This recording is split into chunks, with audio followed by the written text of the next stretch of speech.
Well, for a guy that's been through every aspect of the game at this point, and I'm assuming you get more time at the beginning of their career than you do at the end, but from a player slash coach slash everything that you've done perspective, is it more important to give these guys the coaching that they need financially when they're coming into the league or when they're exiting out?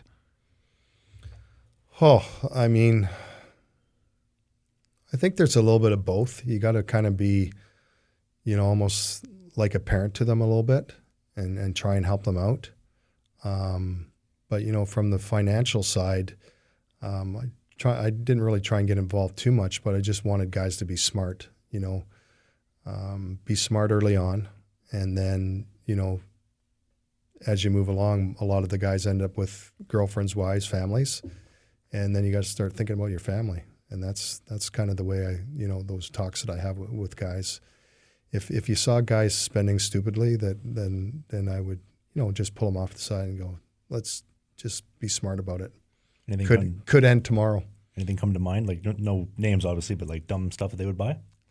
I'm sure there's lots of those. Where do you start? I don't think it was. It wasn't a goalie, but it was one of our players, and I just kind of pulled them off the side. It was like they got into watches and bags, and I said, you know what? It could end tomorrow. Mm-hmm. Like you really need to just think about what you're doing. It's great that you're in the NHL right now and stuff, but not to be negative, but you're one injury away from being out of the league. So just think about your future. That's kind of the way I approached it. Financially, how it's changed from in the 80s.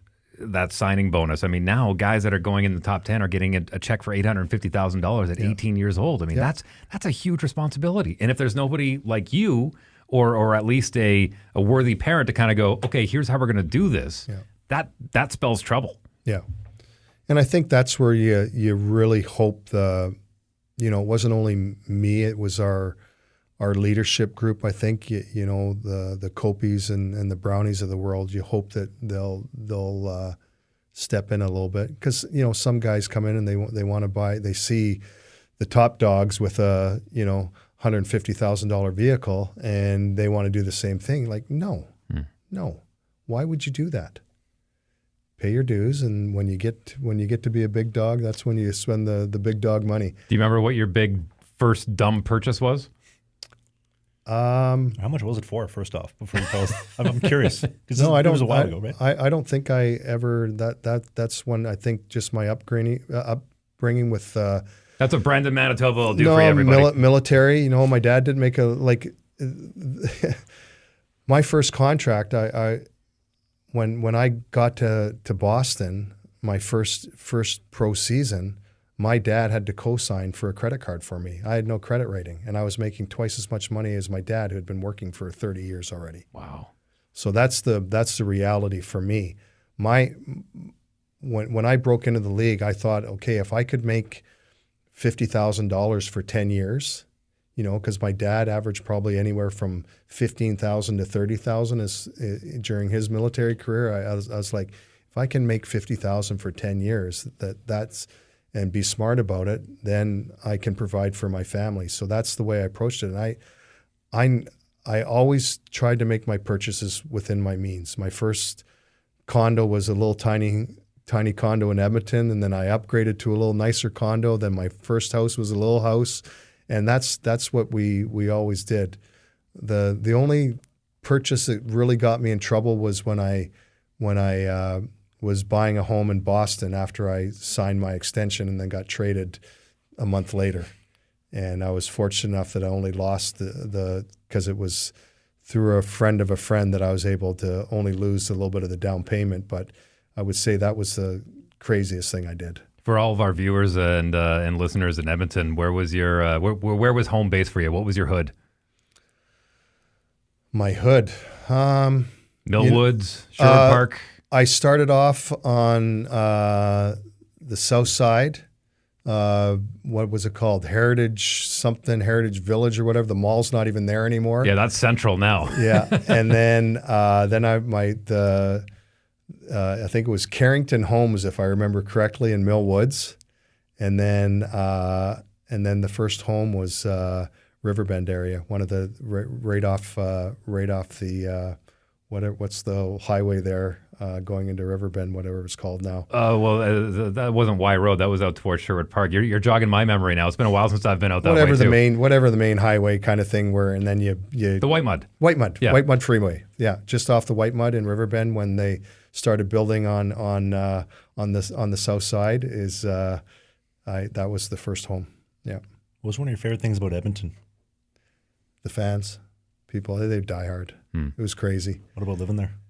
It was a good city. Like it gets a really bad reputation. It was a great city to live in. River Valley is beautiful too, huh? Yeah, the River Valley. Well, it's my time wasn't so much. Now it's beautiful. Like down by the ballpark and stuff. They fixed all that area up, and obviously there was the River Valley area where Gretz and Mess and Kevin and all those guys lived at the time, but. Then they really fixed up the area down by the ballpark and all that. And a lot of guys started moving in there, and then obviously now all the condos downtown Edmonton. Everybody's it's the young guys move into the condos and the older guys move south. Of course, yeah. Well, out of curiosity, seeing Edmonton grow, like when you go back there and you're doing business there with the Kings. We've talked about it on the podcast in previous episodes, but the fact that Northlands is probably going to get torn down here in the next year or so. I hope not. But we used to be able to go from one end of the city to the other in like 15 minutes. Mm-hmm. You can't go 3 lights now in 15 minutes in Edmonton. How much it's changed. Totally. Yeah. I hope that. I mean, just Northlands. It's such an iconic building, and not only for the hockey but for the concert series. It's one of the greatest buildings to listen to music in, and still to this day the big bands that are getting ready to go on arena tours rent the space before they go out just to get ready because it's just iconic. Mm-hmm. What do you want to see them do with it? Because I could be wrong, but I think that the Oilers gave it to the city on the condition no sports events, no concerts, do anything else you want, and it's just been sitting. So what would you like to see them do with it? I just hope it just doesn't get knocked down. It's out of my realm. I haven't been there for a lot of years. I don't know what ideas they have for it, but it would be sad to see, but it's also a big piece of property, and Totally. It all comes down to money. And yeah, you said mall and water park, right? Well, they already got one of those in West End. Yeah, the second one. I actually said what I'd like to see them do is do the same thing that Toronto did with the old Maple Leaf Gardens. Ryerson University took it over and turned it into a half mall, half education, half this, half that. I think it's a great spot in Edmonton to do that. How about pickleball courts? There you go. I love it. Condos all the way around retirement center. There we go. Yeah, keep them contained. Yeah, there we go. The state of the game right now, the goaltending that you're seeing, the way you're seeing the game move. We've talked about the rumors about Gary Bettman maybe calling it quits at the end of this year. In your estimation, where is the game right now?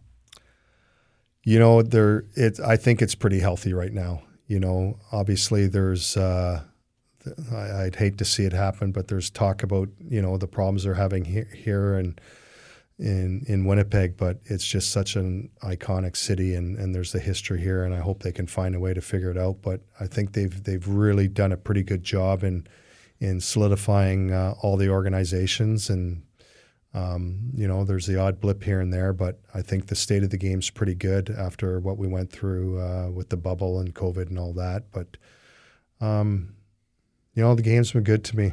I've got no complaints. Mike Keane said the same thing. Do you guys know each other? I know. I just know Mike from playing against him, just a superhuman being and stuff. But the way I look at it, the game's been really good to me. I've got no complaints.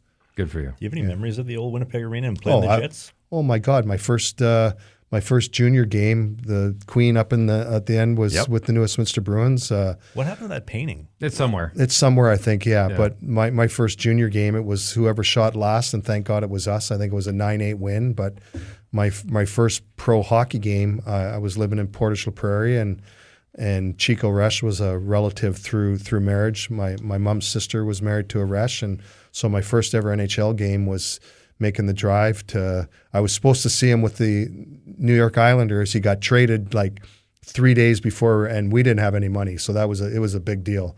And to be able to come up to the game, and then made a phone call, and they swapped the tickets out for the Colorado was in like a couple of weeks later. So I got to meet him for the first time, and So my first NHL game and my first junior game were in this building. Pretty cool. Hey, more hockey content. It might be old, it might be new, it might be a full episode, it might be a half episode, but you can click these boxes because who doesn't like clicking boxes?